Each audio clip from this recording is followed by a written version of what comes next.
Welcome to episode 77 of the Steady On podcast, Hope Anyway, with me, Angie Bauman, and my guest today, Leeana Tankersley, author of the new book also called Hope Anyway. I'm going to invite you to listen for something specific in this interview. Only about 2 or 3 minutes into our conversation, Leeana talks about the immutable self inside of us that cannot be erased by our circumstances. Immutable means unchanging over time or unable to be changed. And the part of us that is immutable is that part that holds onto the hope we have in the resurrected Christ. My verse for this episode is Hebrews 10:23. Hear it from the NIV. Let us hold unswervingly to the hope we profess, for he who promised is faithful. I love words like immutable and unswervingly and steady. I feel fragile and weak so often. I feel small and insignificant, but words like immutable, unswervingly, steady, they speak to me of power, of overcoming, of strength. And so I hope, whatever your circumstance today, that my conversation with Leeana can point you back to the immutable, unchanging, unswerving, steady hope that is ours to claim as children of the Most High. Let's listen in. Hello, Steady On community, and welcome to this Stronger Together conversation. I'm Angie Bauman, and with me today is Leeana Tankersley. Leeana, thank you so much for joining us today. Thank you, Angie. I'm thrilled to be here. Leeana is an author and a speaker, and she has a new book coming out. What book is this for you, dear? What number in your... This is number 6 in my library. 6 in your library, yes. I know, my half dozen. Every once in a while, I talk to an author that says, I don't know exactly. And I just want to say, I just don't know if that can be true, that you lose track of how many books you have written. I don't know how that would be possible because it's like losing track of your children. Right. But, maybe that is possible once you get to a certain number, I guess. I know. So I'm not there yet. No, I know. No. Just as we get started, talk to us a little bit about this project. What was happening in your world, in your life? What are some of the challenges that you faced that led to this feeling that it was time to write this book? Yes.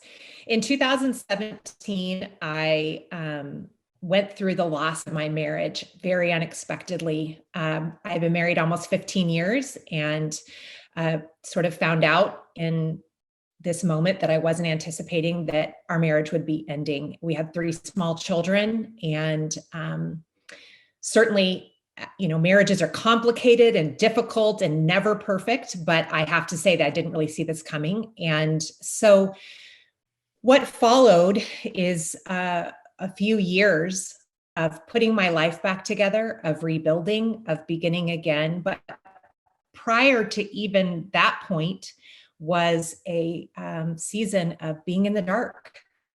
And so I wanted to write my own journey as I found myself there in the darkness, and how I reached that place, and how I realized that even in the most difficult circumstances, there's something inside of us. There is this immutable self that can't be erased by our circumstances. And I realized that there was this part of me that, despite this tragedy, this crisis, this loss, just knew somewhere deep down inside of me that I was going to rise, that I was going to be able to come back out of this. I was going to be able to walk my children through it somehow. And I was going to survive, And then, so I was writing and writing and writing. And I didn't even know for sure that this was going to become a book. It was just helping me go through my own journey. And then the pandemic hit.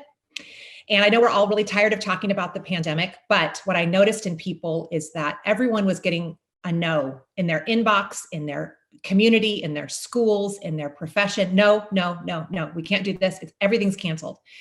But I noticed people were being innovative, resilient, creative, and certainly not every last person, but so many that I was watching. And I realized that somewhere in the human spirit is this capacity for hope and this resilience resiliency of hope. And I could feel it down in there in myself, even on the worst days. So I wanted to celebrate that in my own journey. I wanted to celebrate that in the people that I was witnessing. And I also just wanted to be a presence in people's lives that were in the darkness and reach toward them with something that could possibly help them kind of find their way in that. That's so beautiful. And it's so relatable, because whether or not we've been through an unexpected end to our marriage, we can relate to this idea of being in a very dark place, of a circumstance. My family and I were in 2010, we were hit head on and injured very badly. And what I say is, when I share that story, pieces of that story, in hopes of bringing hope, right? Or showing God's faithfulness, those kind of things. What I say is, we have all experienced times in our life where we've been hit head on, and that's what I hear you saying, where it just came out of nowhere. So maybe you haven't been through an unexpected divorce or been through a head-on car collision, but you know what it's like to be like, I did not see this coming, and I do not understand where I am, and I do not understand how to get from where I am to where I so want to be. And one of the things I used to say, and I would imagine this was a similar thought of yours, is I would say, I just want my life back. Right. But this realization that it's not coming back. And so, yeah. And so I want to poke on something that you said, because you were talking about the time that it took you to put your life back together. And so, because I know putting that back together didn't mean your marriage reconciled. I mean, I know that from your story. And so what does that mean for us as we spend the time we need to put our lives back together? Yeah. Well, I say this all the time, that rebuilding is possible, and rebuilding is the hardest thing you'll ever do. Talk about that a little bit. Yeah. Yeah. I've always loved this quote from Saint Benedict, and it's always we begin again. And I believe that so significantly in my own life, that we are always being offered opportunities to begin again. We're always being offered opportunities to rebuild, but it's painstaking, and it's so vulnerable, right? It's so vulnerable. And it's like, I have to be a beginner all over again in my own life.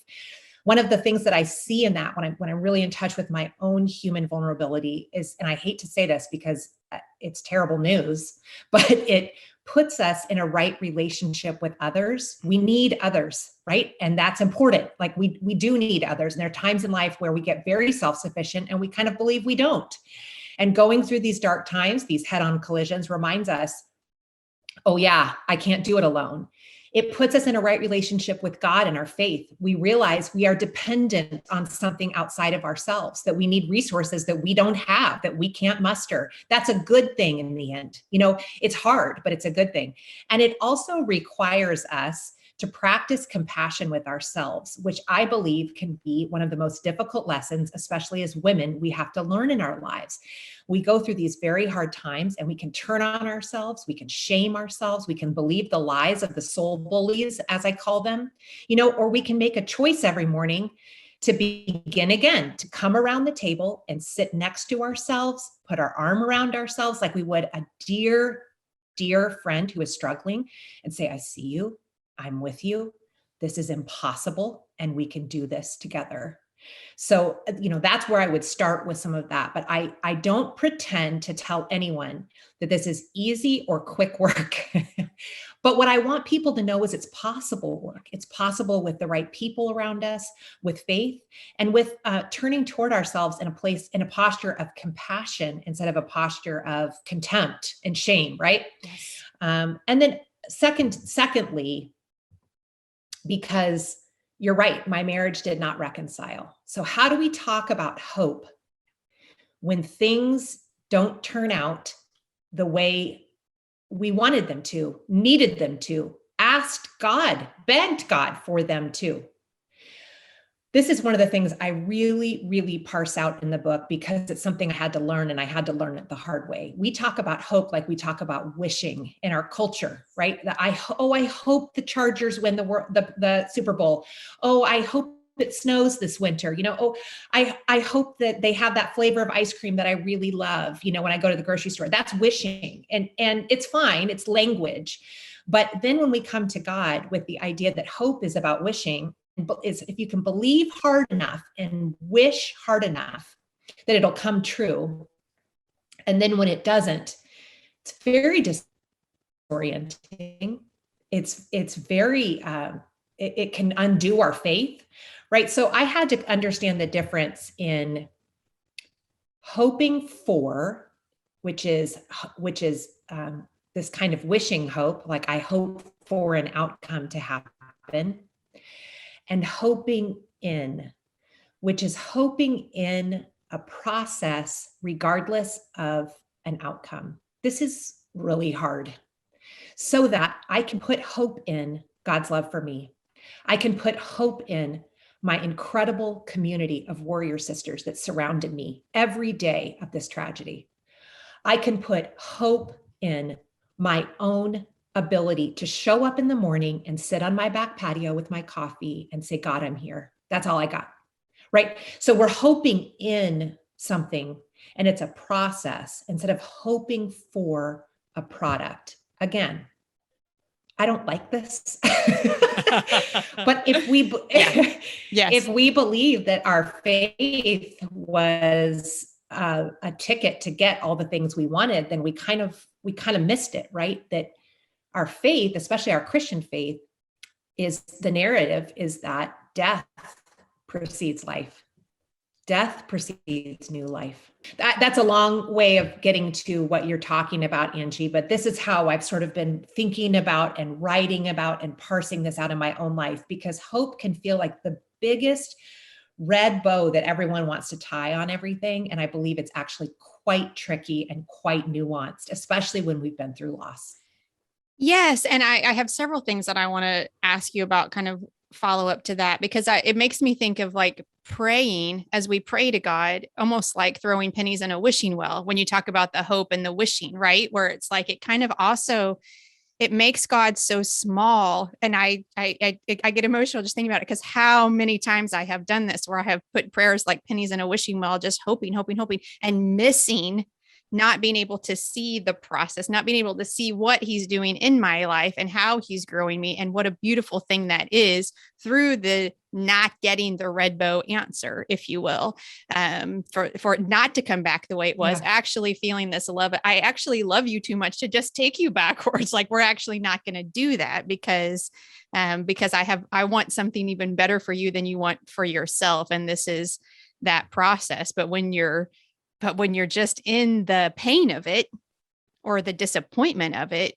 it can very much feel like instead of feeling like he's drawing near, it feels like he has left, perhaps, abandoned, even, for a stronger word. Mm-hmm. Yep. Yeah. Mm-hmm. Yeah. Yep. And so what is the hope? I think that's very true. Yeah, go ahead. Yeah, no, I just am affirming that. I think that's very true. And I think that's what so many of us feel like when we feel lost, forgotten, alone. And I think that's another thing I'm trying to show in this book, is the ways in which God came to me in these dark places and these disorienting places in the wilderness. And yet it wasn't always in the way or in the packaging or in the timing that I wanted or needed or expected. But it's to your point, Angie, that it's like, it's allowing God to have a larger vision for our lives and to surrender to that vision. And again, I'm not saying this is easy work, but I do think that's super important, that just because we're not getting the answers that we are begging God for, it doesn't mean that he's absent. Right. Yes. Or getting them like in the speed that we desire. Because as you've said several times, we don't really want to hear the answer that this is going to be long and difficult. It's like training for something that's coming, but we want to be good at something without going through the learning process of getting good at it. I think that's our nature, most of us. Yep. So absolutely. What is the hope that we hang on to? If it's not the outcome, how would you describe what it is that you feel like you have found or are finding, right? Because you said that we can hope, or that we can have hope no matter what. What does that look like for you? It's just kind of a follow-up question. Yeah. I feel like, first of all, I don't want to live my life as a cynic. So if I can't hope for outcomes, the obvious option would be, okay, well, then I'm just going to be a cynic, or I'm going to be, they even say the opposite of hope. It isn't despair, it's apathy. I'm just going to be this numb, apathetic person. Well, I don't want to live like that. And I have a feeling that people that are listening to this, they don't want to live like that either. Cynical, apathetic, numb. And we know from so much research, medical research, even a lot of different kinds of work on our brain, work on our immune systems, that hope is actually a very healing force. And I talk about that in the book, that it's a very healing emotion, a very healing thing to have with us. And so I want to be a person of hope. I know it's better to live that way. And so your question is a good one. What can we hope in? What am I hoping in? So the way that I've ordered the book is there's 27 very short, brief chapters through the whole book, and they're each titled Hope in Something Anyway. And it's all these different things that I found I could put hope in, even though it's very counterintuitive, even though we may not initially say, oh yeah, this is a very hopeful circumstance. Chapter 1 is hope in the darkness anyway. And I'll just say really briefly about that. I start out with this quote from one of my favorite spiritual writers, Barbara Brown Taylor. And she says this: new life starts in the dark, whether it's a seed in the ground, a baby in the womb, or Jesus in the tomb. New life starts in the dark. And then throughout the book, I talk about the fact that we can hope in the transformation. I say it in a lot of different ways, but it comes down to this: we can hope in the transformational presence of God, and he's going to come to us in a lot of crazy ways. Think about the children of Israel in the wilderness. Think about all the crazy ways God came to them, and he's going to come to us in our wilderness times and in our dark times in crazy ways. But it is, and I've chronicled what those are for me in the book. But what I'm realizing is that if we'll look, he's going to show up and he's going to be there. And I referred throughout the book to the voice that visited me throughout the last few years at the most necessary times, when I was the most lost, the most depleted, the most disoriented, and reached towards me with words that showed me the very next place to put my foot, the very next step to take. And so I also list throughout the book, what was the voice? What was it that voice said to me? And it was the voice of God. But what I also like to think of it as is the voice of love. Because when we're in the darkness, when we're in the wilderness, we, as you said, we feel like we've been abandoned or forgotten. And what I realized was that love was with me. Love was with me. Love was taking care of me. Love was seeing me and witnessing me and walking with me. And so the voice of love, capital L, was there. Just like it's been there throughout all of history in these stories that we know and love and come back to. I think of the scripture in Lamentations 3 that says, because of God's great love, we are not consumed. The darkness is consuming. The isolation is consuming. Loss is consuming. Grief, wilderness, those things are consuming. But if we can put our hope in the fact that we are loved, and that love is coming to us, we need to get still enough. We need to get surrendered enough. We need to get quiet enough to listen for it. It's there. That is something that is worth our hope. I don't want to put you on. I'm going to take a risk and put you on the spot maybe a little bit. I was going to say, I don't want to, but then if I didn't want to, I wouldn't do this. But I was just wondering, I'm listening to you talk and I'm so moved by the way that you can hear that voice of love. And I wondered if you would share just a tough day, a tough moment maybe that you were having when you felt that. Would you share one of those with us? Yeah, I'll share the one that immediately comes to mind. Yeah. So I initially found out that my marriage was ending in a conversation with my then husband. And he told me that we were going to go to a counseling appointment in about 10 days from that conversation, a week or so later, that had already been prearranged. So in my head, I went into after the initial shock, 48 hours of complete shock. And then I remembered, oh, we have this counseling appointment coming. We're going to sit with a counselor. And so I went into making a list, literally, of all of my most strategic comebacks as to why we were not going to do this, how I was going to fix it, why this, all my best arguments. I went into fix it mode, right? And which I'm not judging myself for that. This is a part of grief. This is a part of trying to stand up for something that we care deeply about. There's no judgment on myself over this, but this is what I did. I launched into repair mode, and it is all on me to save this for everyone. We got into the counseling appointment, and it very quickly, and I launched into all my best arguments, right? I mounted all my strategic defenses, and it didn't work. It didn't work. And I could even sit here and tell you, Angie, that I was right. Right? I was in my own opinion, and then maybe even other people's opinions. I was right. It doesn't matter. You cannot control another person. And this person had another perspective than I did. And so I walked out. It became very clear to me very quickly in that counseling appointment. And I write it this way. I say, it was like I was the last person in the room to get the punchline of the joke. Yes. And it was like, oh, we're not here to fix this. We're here to have this person help us end this. And it all of a sudden occurred to me what was actually going on. So then I was just blindsided all over again.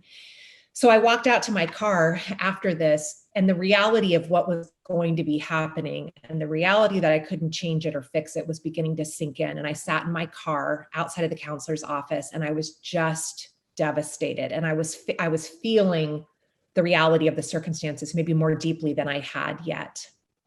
And I said to God, what am I supposed to do? What am I supposed to do? Because I think it's also hard in these circumstances to know when we're supposed to hold on and when we're supposed to let go. It's very hard. And the people around us have different opinions about this, about how hard we should fight or not fight or what. It's very confusing. And I know that God said to me, a voice that was very familiar said to me, Leeana, you have to let him go. You have to let him go. And I sat there, it's the last thing I wanted to do. Right. And I opened my hands right there in my car. And I knew that the only way forward was surrender. I didn't know what was going to happen, but I had to surrender. And I had to stop feeling like this entire thing was all up to me. And so the voice of love saying to me, you have to let him go. And then not long after that, that same voice said to me, Leeana, you are not losing your person. You are finding your person. And your person is you.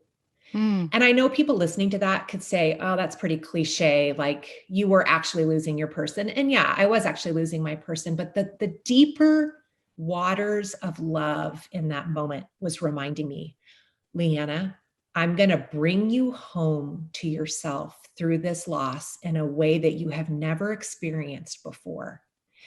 So yes, you are losing something very precious to you, but remember, you can never lose yourself. This is an opportunity to come home to you. And so that has also been a big part of this journey, is coming back home to myself and realizing that love will do that, and love will heal us and bring us back to those hurting places inside of us. And it will accompany us as we do that.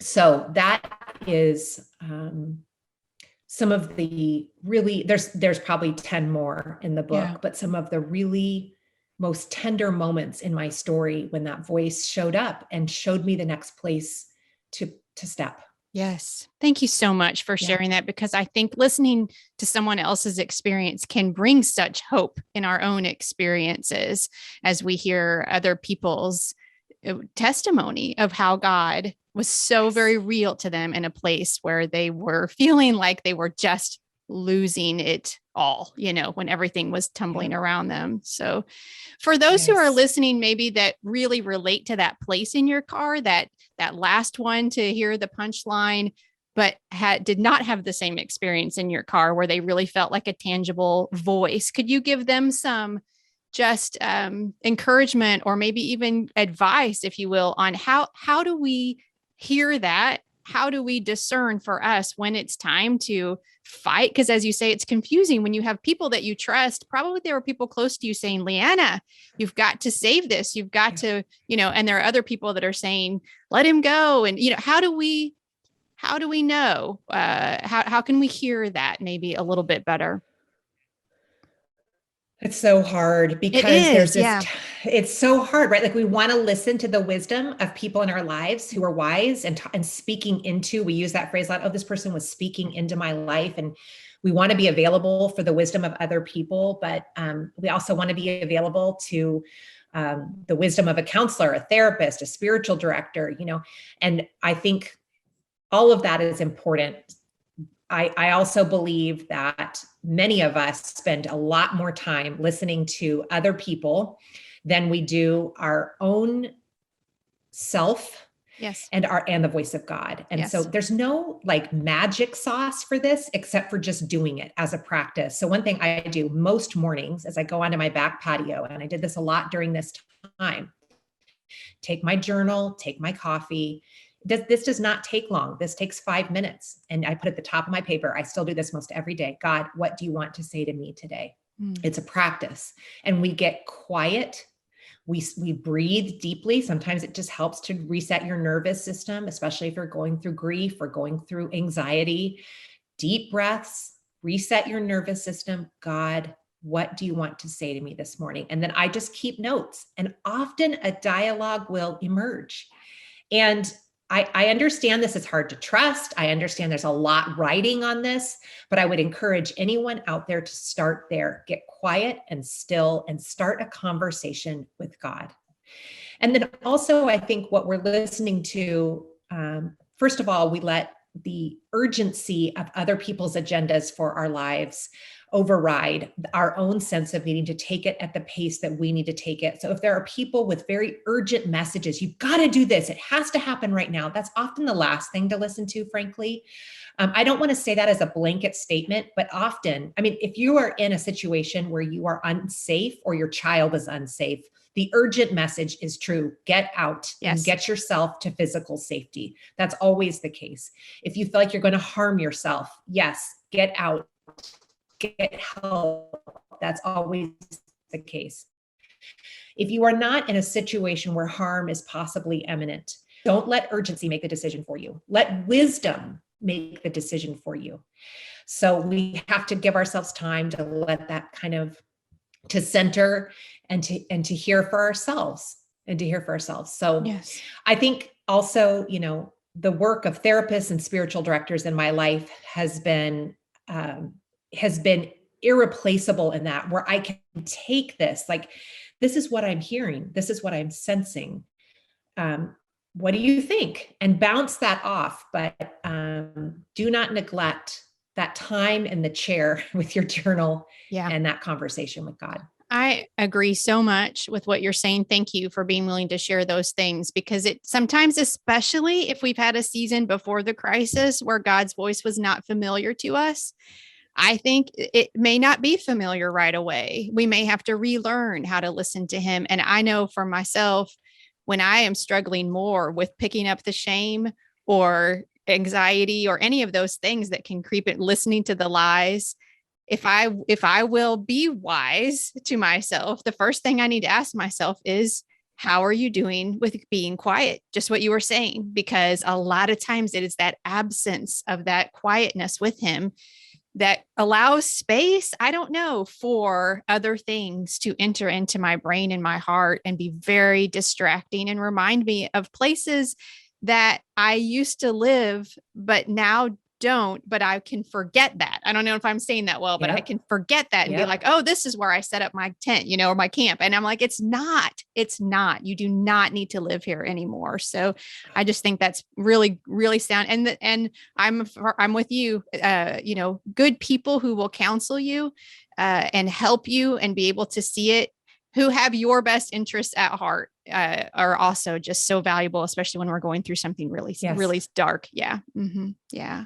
This has been fantastic. I'm so happy that this message is getting out into the world. I want to ask one final question I always ask before we part, because I love to share resources. So would you tell us, just in your personal life, as you're doing this launch and all the things, is there anything right now besides your journal and your back patio? Because I think that is beautiful. I have a lake around, I live in a university town, and there's a beautiful campus lake here, and I take walks around the lake. It's the same thing that you're talking about. Like, what is your regular thing, right? When you just need to sort of press the reset button. But is there anything other than that you're doing, reading, studying, listening to, that's helping you, bringing you hope, reminding you of hope, keeping you connected to God right now? Yeah. And I just want to go back really quick. I just want to say that it's exactly what you said, that this process of listening and hearing from God it's mysterious. And so we can't fully control it. What we can do is choose to show up.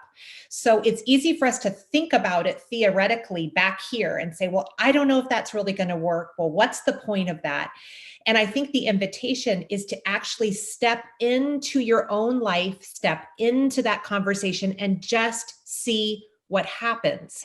To not stand back and judge it theoretically, but to step into it and say, okay, this is a mysterious process, hearing from God. And so I'm going to choose to enter into that mystery and surrender to what's going to happen. So I just want to normalize that. Yeah. It's a mystery.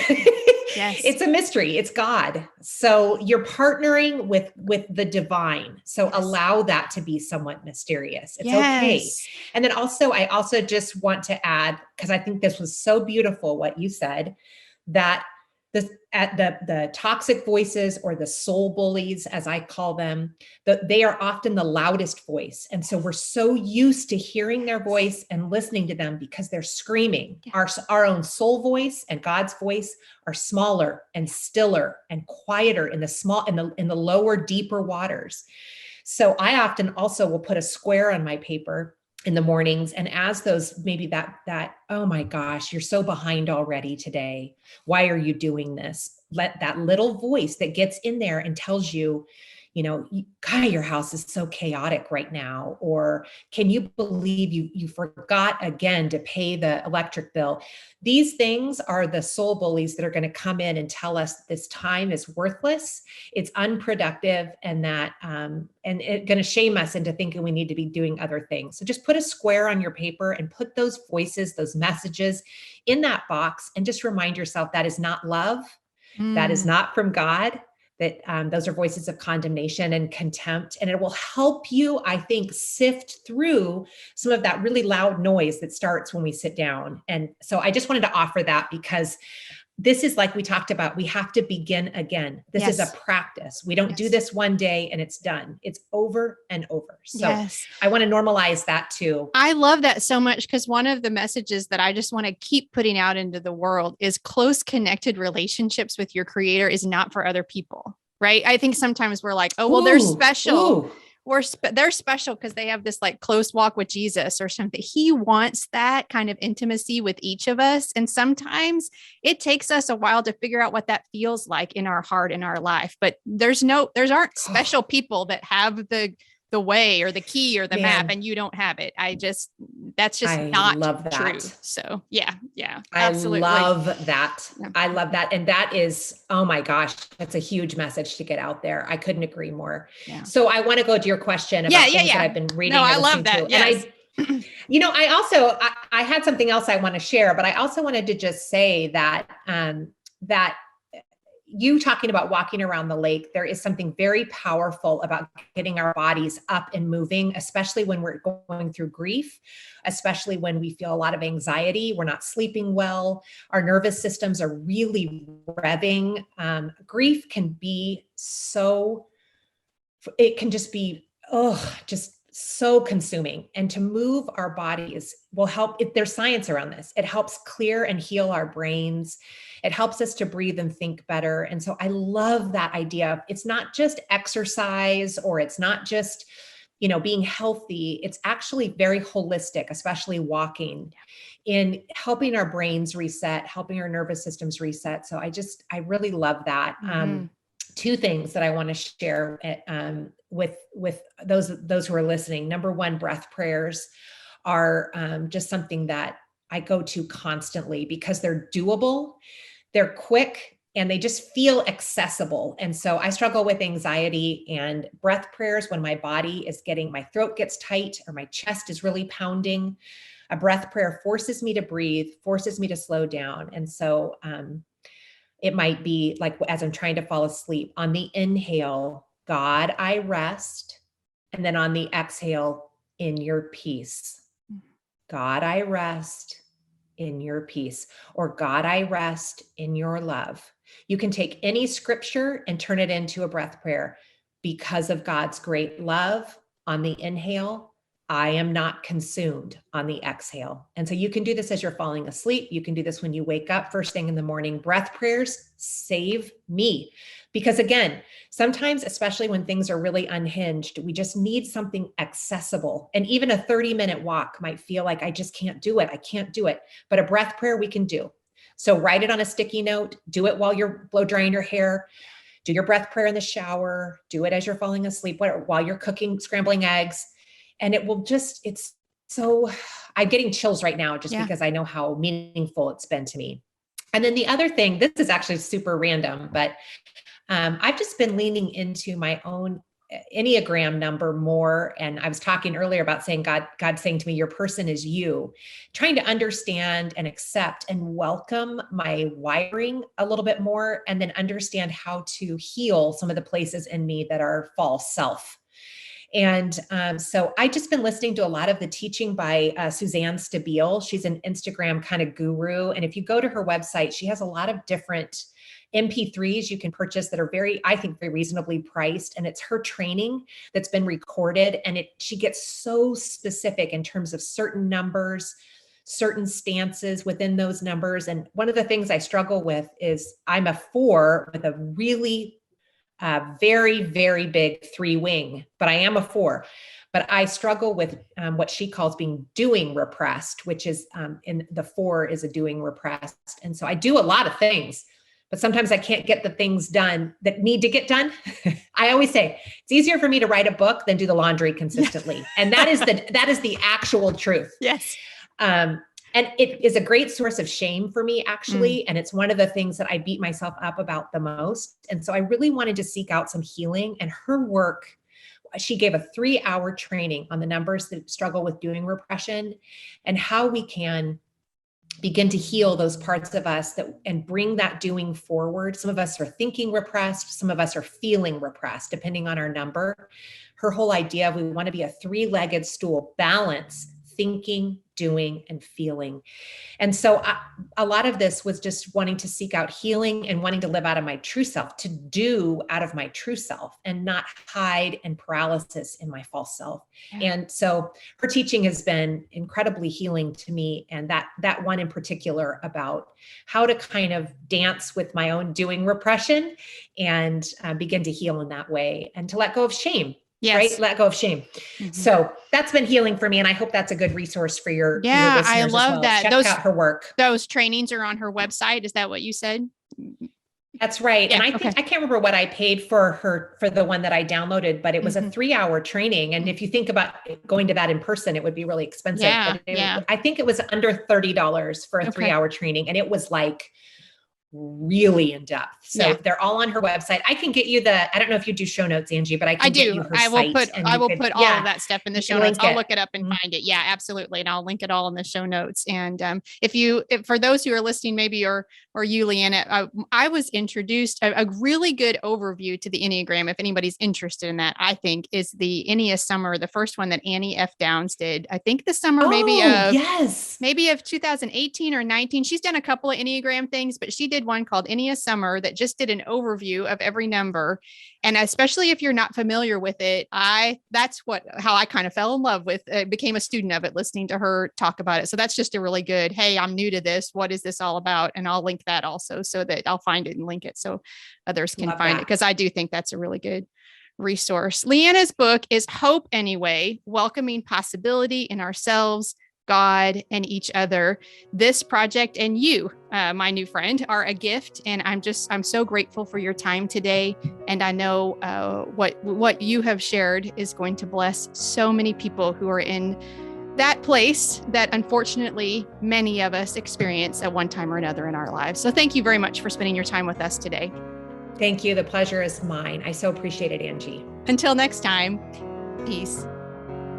Leeana's willingness to vulnerably share pieces of her story has continued to affect and inspire and encourage me. And while sharing her circumstances helps us lean in and trust her, sharing her journey of what God is teaching her through her circumstances helps all of us hold on a little tighter to the hope we have in our faithful God. And so we thank you, Leeana. Hebrews 10:23, one more time from the Message paraphrase. Let's keep a firm grip on the promises that keep us going. He always keeps his word. If you'd like to support the ministry of Steady On, there are 3 things you can do, and they're all free. First, you can subscribe to the podcast. That helps a ton. Second, you can rate and review this podcast because that helps other people find us. And lastly, you can subscribe to my weekly newsletter by visiting the website livesteadyon.com and clicking the orange newsletter button at the top. The link for that is also in today's show notes. I always welcome comments and feedback. I answer every email that you send me, and so please reach out anytime by emailing steadyonpodcast@gmail.com. Thank you so much for listening. I pray wherever your day takes you, you are walking in the confident knowledge that you are a beloved, cherished child of God. Peace.